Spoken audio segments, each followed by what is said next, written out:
Well, I hope everyone's having a wonderful summer so far. I finally got back on my chariots. I kind of set them aside as I worked on the Furby head for my robot, but I wanted to get these things done, and I have a bad habit of procrastinating, especially when I know I've got to come and deal with a very tricky part of the model. And for me, the tricky part was doing all the detail work on the canopy, which I was able to take care of, and I think it turned out okay. I'm not the best painter, but I'm quite happy with the way it turned out.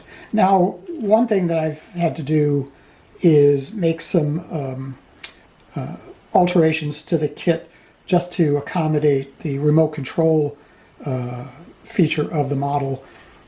The batteries, after a lot of back and forth between trying to fit them underneath the seats, like I did in my 1/24th scale Mobius chariots, that just wasn't going to do it. These batteries were just slightly too large in diameter. These are about the same size as a AAA, and so this was what I thought the best option. And what I did was, to help cover them, I added these springs so that this, which is kind of a futuristic looking piece of baggage, can fit on top and hide the batteries. What I did was, I've got a Arduino Pro Mini controlling two sets of NeoPixels that I made to kind of make this interesting rather than just something sitting on top and do nothing. It's kind of we'll call it a large solar battery. And what I did was I added two copper strips to feed power from the battery pack into the there we go into the effect. And I think it turned out okay. I know it's not Canon, but hey, I wanted to make this thing, I wanted to make it more fun than just something that sits up on the shelf. So that takes care of that. And by putting the springs on there, you can take it on and off really easy. So I'm very satisfied with that. In the back here, there's a soft touch button that will turn on the, there we go, we'll turn on the Chariot. And let's turn on the radio.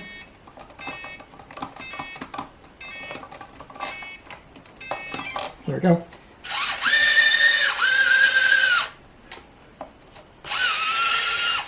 That turned out pretty good, and still got the switch down there for the front and rear lights.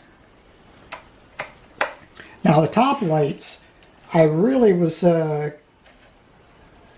dreading having to run additional wires. It's bad enough that I had to deal with the main power leads coming up and did this, which is basically a tube that I obscured with painting it orange, and it kind of blends in okay.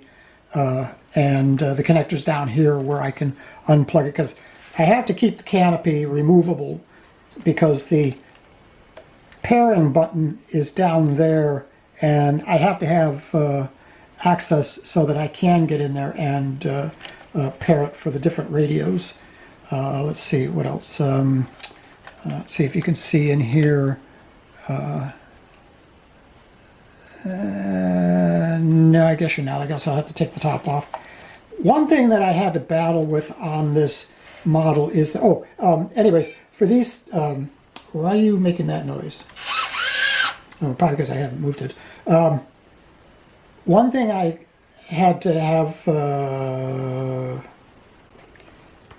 okay, well, I had to stop for a second. My solution for these top spotlights decided to malfunction, and the reason was I'm using a capacitive switch, and if you take a look at the picture, I had to clean up the mess in the proximity of the capacitive switch because it was overwhelming the switch itself, and it was latching on, and I couldn't get it to turn off without cycling the power. So I cleaned up all the wiring and got everything away from the touch pad and cleaned the area with some isopropyl alcohol, and now it's, oops, I'm sorry, I got to turn the power on, and now it's working. There we go. By doing this, it saved me the headache of running another set of wires down through the tunnel that I put in, and I'm thinking of still putting some silver here to block the epoxy blotches. I'll have to see if that really bothers me. Again, I just wanted these things capable of being played with, because why let them sit on a shelf when you can bring them down and have a good time with them. So this did work. I'm very happy. The model altogether was really a pleasure to build if you ignored the fact, and maybe it was just with mine if they were early production or just happened to be a bad Monday morning, a bit of a warpage issue. I think they were pulling them out of the molds way too fast, because my canopy is contracted enough down at the bottom that I had to put a copper tube, I mean a brass tube in there to spread it out enough to where it would go down on the tub. And hopefully over time it'll remember this position and stay there. But for right now, I've got something in there that's allowing me to put this on and take it off relatively easily. Don't think you can see in there. I put in the radar dish. Let's see, is there any way I can get the camera? Okay, there it is. Oops. You can see it right there. I have it flashing.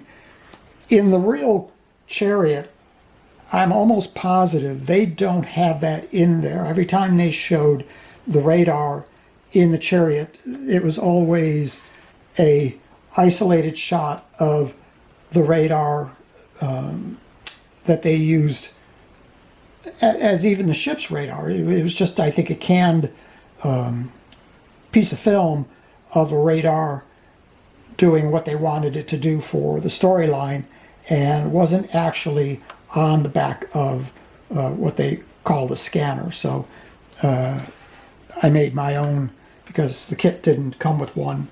The LEDs I have just flashing nice and slow. Don't want the thing going crazy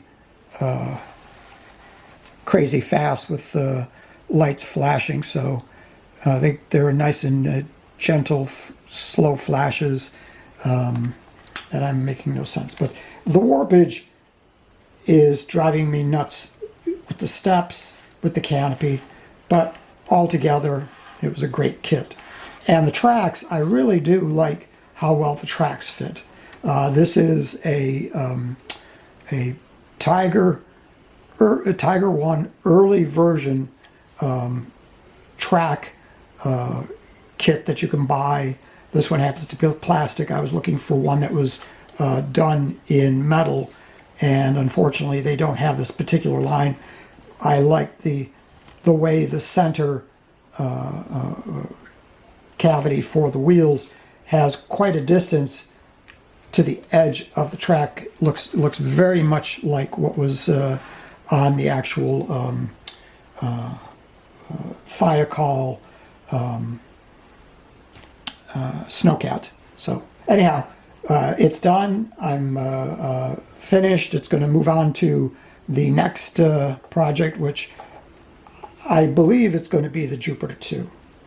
I may try to contract someone to do the painting for me, because I hate painting, and that interior has a lot of painting involved. And then I can go in and do all the animation that I plan on doing inside the Jupiter 2. Anyhow, that's it for this project. Hope you all have a great day, and stay healthy, and happy kit building. Talk to you later. Bye.